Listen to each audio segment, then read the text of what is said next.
The emergency transmission crackled through the void of space, carrying with it the desperate pleas of a dying civilization. Ambassador Zafira's three-fingered hands trembled as she adjusted the communication array one final time, her pale blue skin glistening with the sweat of fear and exhaustion. "This is Ambassador Zafira of the Catherian Republic, broadcasting on all emergency frequencies." Her voice echoed through the communication chamber of the last remaining government vessel. Through the reinforced viewport, she could see the orange glow of her homeworld burning in the distance. "We are under attack by the Scaran Empire. Our defenses have fallen. Our fleets are destroyed. We require immediate military assistance from any Galactic Council member willing to respond." She paused, watching another explosion bloom across the surface of Kyther Prime like a deadly flower. Millions of her people had already died in the past 3 rotations, since the Scarans had arrived with their massive war fleet. The blue-skinned Catherians had always been a peaceful species, more interested in art, philosophy, and trade than warfare. Their military was small, poorly equipped, and completely unprepared for the savage efficiency of the Scaran war machine. "We can offer significant compensation," Zafira continued, her voice breaking slightly. "Our trade routes, our mineral rights, our technological databases, anything you require. Please, we are running out of time." She closed the transmission and collapsed into her chair, her forearms falling limply to her sides. Around her, the remaining members of her diplomatic staff worked frantically at their stations, coordinating the evacuation of civilian transports and trying to maintain some semblance of order as their civilization crumbled. Her aide, a young male named Thymus, approached with a data tablet clutched in his secondary hands. "Ambassador, we're receiving responses to your transmission." Zafira's hope flared briefly. "The Council fleet?" Thymus's expression was grim. "No, ma'am. The Altarian Confederacy says they're dealing with their own border disputes. The Zentari Union claims their forces are committed to peacekeeping operations in the Spiral Arm. The Vegan Trade Alliance." He hesitated. "What about the vegans? They've offered to negotiate a peaceful surrender with the Scarans on our behalf." Zafira's hope died. Surrender meant slavery at best, extinction at worst. The Scarans were notorious throughout the galaxy for their brutality. They conquered worlds not just for resources, but for the sheer joy of domination. Entire species had vanished after falling under their control. "Keep trying," she whispered. "There has to be someone willing to help. Keep trying." Hours passed. The responses that trickled in were all variations of the same theme: regret, sympathy, but no action. The major powers of the galaxy had grown comfortable and complacent. None wanted to provoke the Scarans over the fate of one small peaceful world. Just as Zafira was preparing to order the final evacuation, Thymos rushed to her side again. "Ambassador, we have a response." "Who?" Thymos checked his tablet, confusion clear in his large, dark eyes. "The signal is coming from a system called Sol. They're requesting confirmation of our distress call and tactical information about the Scaran forces." Zafira frowned. She had never heard of Sol system or its inhabitants. "Are they a council member?" "No, ma'am.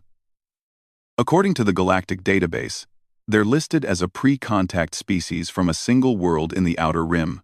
But that can't be right. They're using council communication frequencies, and their technology seems quite advanced." A chill ran down Zafira's spine. A pre-contact species shouldn't even know about the galactic community, let alone be capable of receiving their distress call. But she was desperate. "Send them everything we have on Scaran fleet composition and capabilities." Within minutes, another transmission arrived from Sol System. The voice that spoke was unlike any she had heard before, deeper than most species, with an odd musical quality that somehow conveyed both calmness and underlying intensity. "Catherian Republic, this is Admiral Sarah Chen of the United Earth Defense Force. We have received your distress call and tactical data. We are prepared to render assistance. Our fleet will arrive at your location in approximately 6 standard hours." Thymos looked skeptical. "Admiral, with respect, we require significant military intervention. The Scaran fleet consists of over 200 vessels, including multiple dreadnoughts and planet killers." "How large is your response force?" There was a brief pause before the human, for that's what they called themselves, responded. "We're sending 12 ships." The communication chamber fell silent. Thymos's eyes widened in disbelief, and even Zephyra felt her heart sink. 12 ships against the entire Scaran war fleet? These humans either didn't understand the scale of the threat or were completely insane. "Admiral Chen," Zephyra said carefully, "perhaps you don't fully understand the situation. The Scarans have overwhelming numerical superiority. They've already destroyed our entire defensive fleet. 12 ships cannot possibly." "Ambassador," the human voice interrupted with quiet confidence, "you called for help. Help is coming. Chen out." The transmission ended, leaving the Catherians in stunned silence. Zephyra stared at the communication array, unsure whether to laugh or cry. They had begged for salvation and received what sounded like a suicide mission from an unknown species. "Ma'am," Thymos said hesitantly, "should we try contacting other worlds? Maybe if we—" "No," Zephyra's voice was firm. "We continue with evacuation procedures. But we also prepare to coordinate with these humans when they arrive. If they're willing to die for us, the least we can do is support them however we can." As her staff returned to their work, Zephyra accessed the Galactic database and searched for information about Sol's system. The entry was brief and largely marked as unconfirmed data. A single yellow star with multiple planets. Third planet inhabited by a species called humans. Estimated technological level. Pre-space flight. Classification. Monitoring only. No contact authorized. But that made no sense. The communication she had received was clearly from an advanced spacefaring civilization. Either the database was catastrophically out of date, or these humans had undergone the most rapid technological development in galactic history. She found additional fragments of information buried in exploration reports and xenobiology studies. The humans' homeworld was listed with environmental warnings that made her skin crawl. Extreme temperature variations, violent weather patterns, crushing gravitational forces, dangerous radiation exposure, and an atmosphere that was apparently toxic to most galactic species. One report labeled it a Class 12 death world and recommended immediate quarantine of the system. What kind of species could evolve on such a nightmarish world? She wondered aloud. Thymos, who had been reading over her shoulder, pointed to another entry. "Look at this biological profile, Ambassador. According to these scans, they're persistence hunters, with enhanced cardiovascular systems, redundant organ structures, and incredibly dense bone composition. And their psychological profile," he trailed off. Zephyra read the assessment herself, her eyes growing wider with each line. The humans were described as having an unusual tendency toward pack bonding, even with other species. They showed remarkable adaptability under stress and possessed what the report termed an almost pathological refusal to abandon their chosen social groups. But it was the final note that made her hands tremble. Recommend extreme caution in any potential contact scenario. Species demonstrates unprecedented levels of persistence, aggression, and creative problem-solving when threatened. Initial classification as pre-spaceflight may require revision if contact protocols are established. A new voice crackled over the communication system, harsh, guttural, and filled with cruel amusement. The distinctive growling accent could only belong to one species, Catherian vessel. "This is War Commander Thrax of the Scaran Empire. Your pathetic attempts to call for help have been most entertaining. I wanted you to know that we intercepted your communications. No one is coming to save you. Your species will make excellent slaves for the Empire, and your world will make a fine addition to our conquests." The transmission continued with graphic descriptions of what the Scarans planned to do to any survivors, but Zephyra had stopped listening. She stared at the tactical display showing the massive Scaran fleet slowly encircling what remained of the Kytherian home system. "Ambassador," her tactical officer called out, "I'm detecting hyperspace signatures. Someone's approaching the outer system." Zephyra felt her breathing quicken. "The humans? The signatures are unusual. I've never seen drive configurations like this before. They're moving incredibly fast, much faster than standard Council drive technology would allow." On the main display, 12 contacts materialized from hyperspace at the edge of the system. Compared to the massive Scaran fleet, they looked pitifully small. but there was something about their formation and movement patterns that caught Zafira's attention. While Scaran ships moved in the traditional overwhelming mass formation, these human vessels spread out in a complex three-dimensional pattern that seemed almost organic. War Commander Thrax is demanding identification from the new arrivals, the communications officer reported. The human response came a moment later, broadcast on open frequencies so everyone in the system could hear. The voice was different from Admiral Chen's younger, with an edge of barely contained excitement. Scaran vessels. This is Captain Marcus Rodriguez of the UEDF Retribution. You have been identified as hostiles threatening the sovereign territory of a species under Earth protection. You have one opportunity to withdraw from this system immediately, or face the consequences. The communications officer exchanged glances with Zephyra. Under Earth protection? But we never. War Commander Thrax's response thundered across the comm channels, filled with contemptuous laughter. Unknown vessel. You will identify your species and state your authority for this ridiculous demand. You are outnumbered more than 16 to 1. And you dare threaten the Scaran Empire? Edie, we are human, came the calm reply. And that's all the authority we need. Zafira found herself gripping the arms of her chair as she watched the tactical display. The 12 human ships had spread into an even wider formation, almost seeming to dance around the edges of the Scaran fleet. Their movement was hypnotic fluid, coordinated, like a pack of predators circling prey. This is impossible, her tactical officer whispered. They're using drive systems I can't even categorize. Look at those acceleration curves. They should be turning their crews into paste, but they're maintaining perfect formation. War Commander Thrax apparently agreed with that assessment. I don't know what backwater world spawned you, humans, but you have made a fatal error. All ships, target the unknown vessels. Let's show these primitives what real power looks like. The Scaran fleet began to turn, their massive dreadnoughts bringing their main weapons to bear. Energy signatures spiked across the display as hundreds of plasma cannons and missile launchers prepared to fire. Captain Rodriguez, Zafira transmitted on the emergency frequency. You need to retreat immediately. Their firepower is overwhelming. Don't sacrifice yourselves for... Ambassador, the human captain interrupted, and Zafira was shocked to hear what sounded like genuine amusement in his voice. We appreciate the concern, but you called for help. Earth always answers. The first Scaran volley lit up space with enough firepower to sterilize a continent. Plasma beams and fusion missiles filled the void between the fleets, creating a deadly light show that should have vaporized anything in its path. But when the energy dissipated, all 12 human ships were still there, having somehow avoided or deflected the entire barrage through maneuvers that defied everything Zafira thought she knew about space combat. Captain Rodriguez's voice came through the comm again, but now there was something different in his tone, something that made Zafira's blood run cold.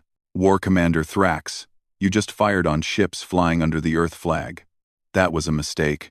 The tactical display suddenly showed new contacts, not ships, but smaller objects launching from the human vessels. They moved with impossible speed and agility, weaving through space like living things. The objects launching from the human ships moved unlike anything in the Kytherian tactical database, where conventional fighters followed predictable ballistic trajectories. These craft twisted through space with an organic fluidity that seemed to mock the laws of physics. They accelerated and decelerated in impossible patterns, their pilots apparently unbothered by G-forces that should have liquefied any known species. War Commander Thrax's confident growl had faded from the communications channels as his fleet began reporting contact with what the humans called Raptor-class interceptors. The first Scaran destroyer to engage, the small craft erupted in a brilliant explosion that lit up the tactical display like a miniature star. How? Thymos whispered, his 4 hands frozen over his control station. The Scarans have been perfecting their military technology for thousands of years. Ambassador Zafira watched in stunned silence as the engagement unfolded. The human fighters weren't just fast, they seemed to anticipate Scaran movements before they happened. They slipped through defensive fire with an almost contemptuous ease, striking vital systems with precision that suggested an intimate knowledge of Scaran ship design. Ambassador, her communications officer called out, We're receiving a priority transmission from one of the human ships. A new voice filled the chamber, female, crisp, and radiating competence. Catherian vessel. This is Commander Lisa Park aboard the UEDF Normandy.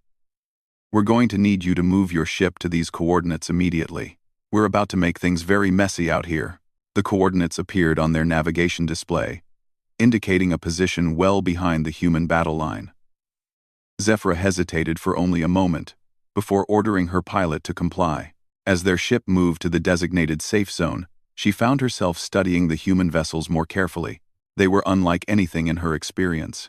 Where most galactic warships were built for maximum firepower and armor, these human ships seemed designed for movement and adaptability. Their hulls were sleek and angular, painted in patterns that seemed to shift and change depending on the viewing angle. She could see weapon ports, but they were integrated into the hull design so seamlessly that it was difficult to distinguish where the armor ended and the armament began. "Commander Park," Zephyra transmitted, "your fighters are incredible, but the Scaran fleet still vastly outnumbers you. Do you have reinforcements coming?" There was a sound that took Zephyra several seconds to identify human laughter. "Ambassador, this is our reinforcement fleet. We don't really do things the same way as the rest of the galaxy." The tactical display showed the truth of that statement. Instead of engaging in a traditional fleet battle, the human ships had spread throughout the system in a three-dimensional web of interdicting forces. Their fighters, and Zephyra was beginning to suspect they weren't just fighters, had infiltrated the Scaran formation and were systematically disabling key vessels from within. "This is impossible," her tactical officer reported, his voice shaking. "They're targeting specific subsystems on each Scaran ship, shield generators, weapon capacitors, navigation arrays, but they'd need perfect knowledge of Scaran technology to know where those systems are located." Commander Park's voice crackled over the comm again. "Ambassador, can you patch us through to the Scaran command frequency? We'd like to have a word with War Commander Thrax." Within moments, Thrax's voice boomed across the system. No longer confident, but filled with rage and confusion.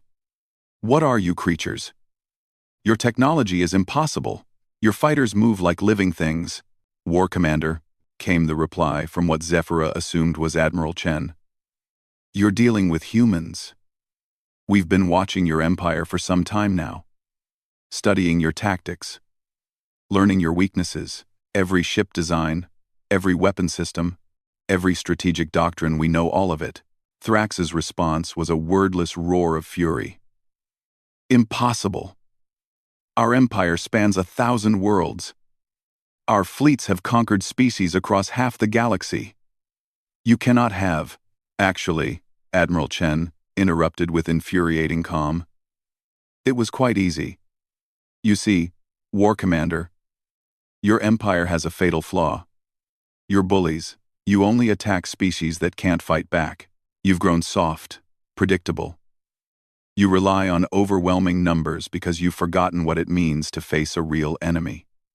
As if to emphasize the Admiral's point, another Scaran dreadnought exploded in the distance. The human fighters had somehow penetrated its defenses and struck its reactor core with surgical precision. "But you're only 12 ships, Thrax screamed. 12 ships against my entire fleet." "Yes," Admiral Chen replied. And Zephyra could hear the smile in her voice. "Hardly seems fair. Does it? Perhaps you should have brought more ships." The battle raged for another hour, but it wasn't really a battle at all. It was a demonstration. The humans systematically dismantled the Scaran fleet piece by piece, always staying one step ahead of their enemies' desperate attempts at counterattack. They disabled ships, rather than destroying them when possible, but showed no mercy to vessels that refused to surrender. Zephyra found herself studying the human communication patterns, trying to understand how 12 ships could coordinate such a complex operation. What she discovered made her question everything she thought she knew about military tactics. "They're not just communicating," she told Thymus in amazement. "They're thinking together. Listen to their chatter. They're completing each other's sentences, anticipating needs before they're voiced. It's like they're operating as a single organism." The human fighters had regrouped, and were now working in perfect synchronization to disable the largest Scaran dreadnought. But as Zephyra watched, she realized something that made her skin crawl with a mixture of awe and terror. "Those aren't unmanned fighters," she whispered. "There are humans inside those ships, pulling those impossible maneuvers. They're experiencing Gi forces that would kill any species in the galaxy. And they're not just surviving, they're performing precision combat operations." Thymos checked his sensor readings and his face went pale. "Ambassador, some of those acceleration curves register at over 30 standard gravities. Nothing biological could survive that. Humans can," came a new voice over their communications system. One of the human pilots had apparently been monitoring their frequency. "Sorry to eavesdrop, Ambassador, but I couldn't help but overhear. Lieutenant Jake Morrison, UEDF Raptor Squadron. Just wanted to let you know that 30 Gs is actually pretty comfortable for us. We train at much higher accelerations back home." Zephyra felt her heart skip. "That's impossible. No biological entity could. Begging your pardon, ma'am, but you might want to recalibrate your sensors. Earth's gravity is about 3 times what most species consider normal. We evolved in a pretty rough neighborhood." The implications hit Zephyra like a physical blow. These humans had evolved on a world so hostile that what would kill most species was merely their natural environment. They hadn't just adapted to survive on a death world, they had thrived there, and that had made them into something unprecedented in galactic history. "Lieutenant Morrison," she said carefully, "how many species has humanity encountered?" "Well, officially, none. Earth Command keeps us pretty isolated. But we've been watching the galaxy for a while now. Learning languages, studying cultures, we know about the Council, the various empires, all the major players. We just never felt the need to introduce ourselves. Why not?" There was a pause, and when Morrison spoke again, his voice was thoughtful. "Honestly, most of the galaxy seems pretty peaceful. We figured if we showed up and said, 'Hi, we're from the planet that would kill you just by breathing the air,' it might cause some diplomatic problems." Another Scaran ship exploded in the distance. This one, a heavy cruiser that had been trying to break through the human perimeter. Zephyra watched the tactical display in fascination as the human vessels reformed their battle line with fluid grace. "But you came to help us," she said. "Well, yeah, that's what you do when someone calls for help. Besides, the Scarans needed to be dealt with eventually. They've been getting a little too ambitious lately." War Commander Thrax's voice cut through their conversation, now clearly desperate. "Human fleet, I demand to speak with your commanding officer. This senseless destruction must stop." Admiral Chen's response was immediate and cold. "War Commander, you invaded a sovereign world and slaughtered innocent civilians. There is nothing senseless about stopping you. We are willing to negotiate. The Scaran Empire can offer no." The single word carried absolute finality. "War Commander, you have 2 choices. Order your remaining ships to surrender immediately, or watch them all be destroyed. You have 30 seconds to decide." Zephyra held her breath. Around the Scaran command ship, the remnants of what had been the most powerful fleet in this sector of the galaxy hung dead in space. Over 60% of their vessels had been disabled or destroyed in what could barely be called a battle. The rest were trapped, surrounded by human ships that moved with predatory confidence. "This is War Commander Thrax," came the broken voice over the communications system. "All ships, stand down. Repeat, all ships stand down." The space around Kyther Prime fell silent, except for the background radiation of cooling plasma and twisted metal. In the space of 2 hours, 12 human ships had accomplished what the entire Galactic Council claimed was impossible. They had defeated a Scaran war fleet in open combat. Commander Park's voice returned to their channel. "Ambassador Zephyra, this is the Normandy. We'll be dropping some Marines to secure the Scaran prisoners and assist with cleanup operations. Do you need medical assistance for your people?" "Marines?" Zephyra asked weakly. "Oh, right. Ground troops. Don't worry. They're perfectly friendly. Just try not to stare too much when they arrive. First contact can be a little overwhelming." As Zephyra watched, smaller craft began launching from the human ships. These were obviously troop transports. But like everything else about human technology, they moved with an efficiency and purpose that spoke of extensive combat experience. "Commander Park," Zephyra said, "I have to ask, how long has humanity been spacefaring?" "Officially? About 200 years. Unofficially, we've been exploring beyond our home system for about 50 years now. We're pretty good at staying hidden when we want to." "And your military capabilities?" There was another pause, and when Park spoke again, there was something almost apologetic in her voice. "Ambassador, we come from a world where everything tries to kill you. The weather, the geology, the wildlife, the plants, even our own bacteria are hostile to most galactic species. We didn't evolve to be warriors. We evolved to survive in hell itself. But the way you fight, the coordination, the technology, that's what happens when an entire species has to cooperate or die every single day for millions of years. We learned to work together because the alternative was extinction, and when we finally made it to space..." She trailed off. "What?" "Well, let's just say that after surviving on Earth, the rest of the galaxy seems pretty manageable." Zephyra stared at the tactical display, where 12 human ships continued their patrol patterns around the remains of the Scaran fleet. They had answered a desperate call for help from a species they had never met, traveled across the galaxy to face impossible odds, and emerged victorious without losing a single ship. "Commander," she said quietly, "what does Earth want in return for this assistance?" The response came immediately, without hesitation. "Nothing, Ambassador. Someone called for help." That's enough. As Zephyra pondered the implications of that statement, she realized that everything the galaxy thought it knew about power, warfare, and civilization was about to change. Humanity had just announced itself to the cosmos, and they had done so in the most unmistakably human way possible, by running toward danger to help strangers in need. "What are those?" Thymus asked. The first human to set foot aboard a Kytherian vessel was Sergeant Major Elena Vasquez, a woman who stood barely 5.5 feet tall but moved with the fluid confidence of an apex predator.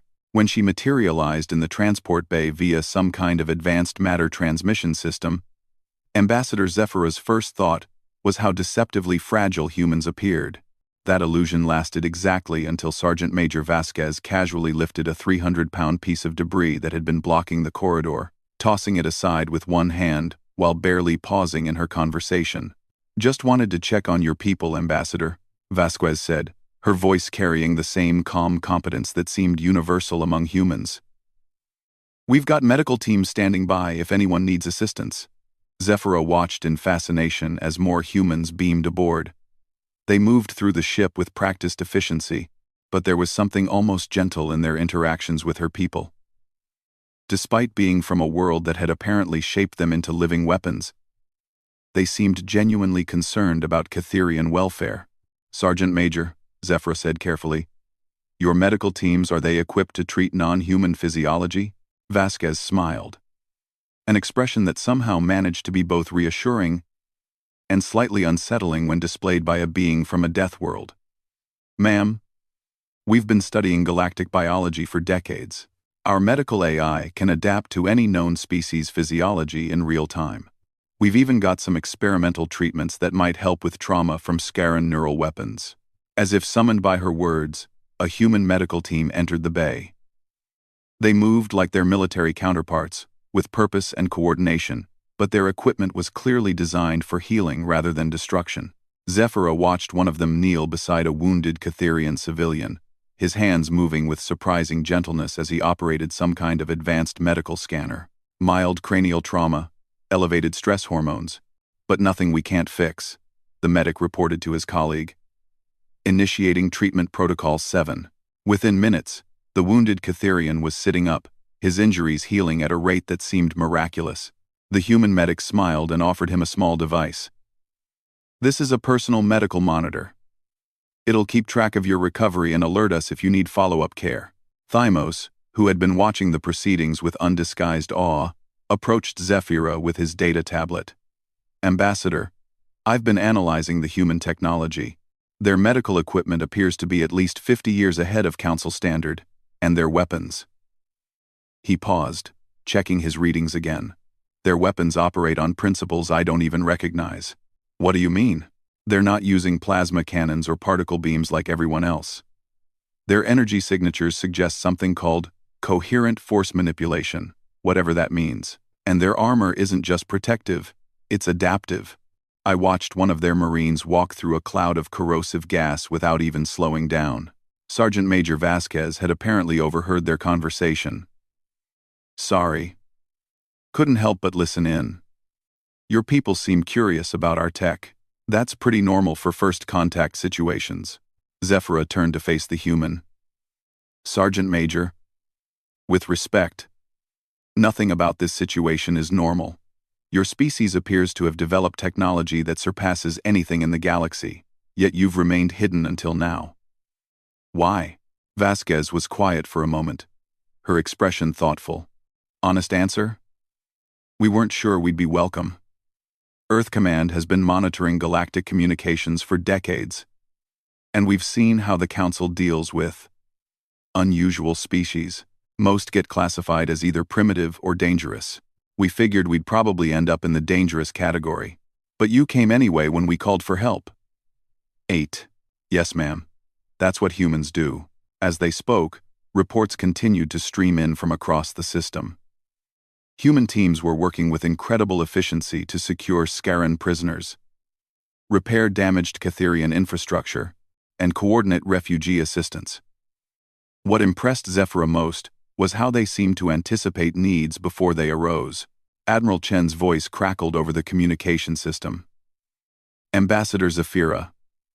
This is Admiral Chen aboard the flagship Terra's Resolve. I need to inform you that we've received some interesting communications from other parts of the galaxy. Zephyra felt a chill run down her spine. What kind of communications? Word of our intervention here has spread faster than we expected. We're receiving messages from 17 different Council member species, all requesting immediate assistance with various military threats. Apparently, the Scarans had a lot more enemies than they realized. The implications hit Zephyra like a physical blow. The galaxy had been living in fear of Scaran aggression for decades, unable to mount effective resistance because no single species could match their military might. But humans had just demonstrated that the Scarans weren't invincible. News of their defeat would spread across the galaxy like wildfire. Admiral, she said carefully, what is Earth's response to these requests? There was a long pause before Chen replied. That's complicated. Earth Command has been debating this scenario for years. We always knew that if we revealed ourselves, there would be consequences. Sergeant Major Vasquez had been listening to the conversation, and now she spoke up. Permission to speak freely? Admiral? Granted, Sergeant Major. We can't just go back to hiding now. The cat's out of the bag, as my grandmother used to say. Every bully in the galaxy is going to want to test themselves against the species that beat the Scarans, and every victim of those bullies is going to be looking to us for protection. Zephyra found herself nodding in agreement. The Sergeant Major is correct. Your intervention here has already changed the balance of power in this entire sector. Other aggressive species will see this as either a threat to be eliminated or a challenge to be met. Admiral Chen's sigh was audible over the comm. I was afraid you'd say that. Earth Command's preliminary assessment reaches the same conclusion. It looks like humanity's period of isolation is officially over. As if to emphasize that point, Thymus approached with an urgent expression. Ambassador, we're receiving a priority transmission from the Galactic Council headquarters on Thessia Prime. The transmission that followed was from High Counselor Vren, the ancient and supposedly wise leader of the galaxy's primary governing body. His voice carried centuries of authority, and no small amount of concern. Unknown human vessels, this is High Counselor Vren of the Galactic Council. Your intervention in the Kether system has been noted with great interest. The Council requests immediate diplomatic contact to discuss your species' intentions and capabilities.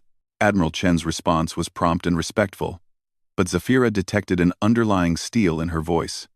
High Counselor, this is Admiral Sarah Chen representing the United Earth Defense Force. We would be happy to engage in diplomatic dialogue. However, I should note that our intervention here was purely humanitarian. Earth has no territorial ambitions in this region. Nevertheless, Admiral, a species capable of defeating a Scaran battle fleet with such minimal forces represents a significant factor in galactic stability. The Council must understand your capabilities and intentions to maintain peace. Zephyra exchanged glances with Sergeant Major Vasquez, who raised an eyebrow with obvious amusement. The Galactic Council, which had refused to help the Catherians when they desperately needed it, was now very interested in the species that had solved the problem. "I understand your concerns, High Counselor," Admiral Chen replied. "Earth will be dispatching a diplomatic team to Thessia Prime within the next standard month. However, I want to be clear about something. Humanity's assistance to species in distress is not negotiable. We will not be asking permission to help people who need it." The comm channel fell silent for several moments before High Counselor Vren responded, his tone carefully neutral. "Admiral, the Council's authority extends across multiple sectors of the galaxy. Any military action taken within Council space must be coordinated through proper channels. With respect, High Counselor, the Scarans didn't seem particularly concerned with your authority when they were conquering peaceful worlds. We're simply filling a gap in galactic security that the Council has been unable to address." Zephyra found herself holding her breath. The human admiral was politely but firmly telling the most powerful governing body in the galaxy that Earth would act independently when it came to protecting innocent species. It was either incredibly brave or incredibly foolish, possibly both. Sergeant Major Vasquez leaned close to Zephyra and whispered, "Just so you know, Ambassador, Admiral Chen is actually being diplomatic. You should hear what our Marines have to say about bureaucrats who let civilians die while arguing about jurisdiction." Over the next several hours, reports continued to arrive from across human-occupied space. Earth had apparently been much busier than anyone had realized. Hidden observation posts throughout the galaxy had been monitoring threats, gathering intelligence, and preparing contingencies. What the Council thought of as isolated incidents of aggression, humans had been tracking as part of larger patterns of expansion and conquest. "It's remarkable," Thymos said as he compiled the data. "They've been mapping every major threat in the galaxy for decades. Look at this. They have detailed files on 17 different aggressive species, including tactical assessments and suggested countermeasures." Zephyra studied the data with growing amazement. Humanity hadn't just been watching the galaxy, they had been protecting it from the shadows, preventing countless conflicts through carefully orchestrated interventions that other species had dismissed as coincidence or luck. "Ambassador," Admiral Chen's voice returned to their channel, "I wanted to personally thank you for calling for help. Your distress call gave Earth the justification we needed to reveal ourselves. The isolation was becoming problematic." "How so?" "We've been watching species suffer while we sat hidden in our own system. Every time the Council failed to act, every time civilians died because the galaxy's powers were too comfortable to intervene, it was eating at us. Humans don't handle that kind of moral compromise very well." Commander Park's voice joined the conversation. "What the Admiral is politely not saying, Ambassador, is that we were going a little crazy watching the galaxy burn while we stayed hidden. Some of our younger officers were starting to talk about unauthorized interventions. Admiral Chen probably prevented a mutiny by authorizing this mission." Zephyra felt a profound sense of awe wash over her. These beings from a death world hadn't just saved her people, they had been suffering themselves, watching injustice they were capable of preventing but couldn't address without revealing their existence. "So what happens now?" she asked. "Now," Admiral Chen said with audible satisfaction, "we do what we should have done decades ago. Earth is formally announcing itself to the galactic community. We'll be establishing diplomatic relations, sharing some of our technology, and making it very clear that any species that preys on innocent civilizations will have to deal with us. And the Scarans? War Commander Thrax and his surviving crew will be turned over to Kytherian authorities for trial. The Scaran Empire itself." Admiral Chen paused.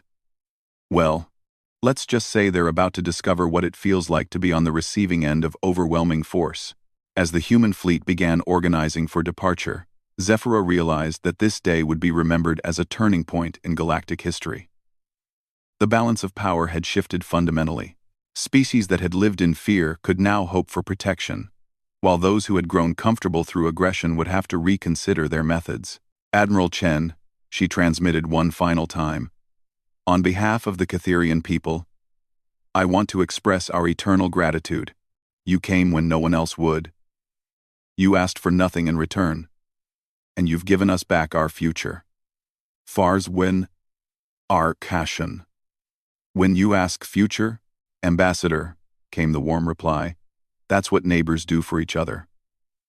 Welcome to the galactic community, the real one, where everyone watches out for everyone else. As the 12 human ships prepared to jump to hyperspace, Zephyra stood at her viewport watching them go. They had begged for help and received something beyond their wildest hopes, not just salvation, but the knowledge that somewhere in the galaxy, there existed a species that would cross the stars to help strangers, simply because it was the right thing to do. The galaxy would never be the same, and for the first time in her long diplomatic career, Ambassador Zephyra was certain that was a very good thing. Zephyra watched in fascination and growing horror as the objects closed with the Scaran fleet. I think, she said slowly, we're about to find out why no one in the galaxy has ever heard of humans before.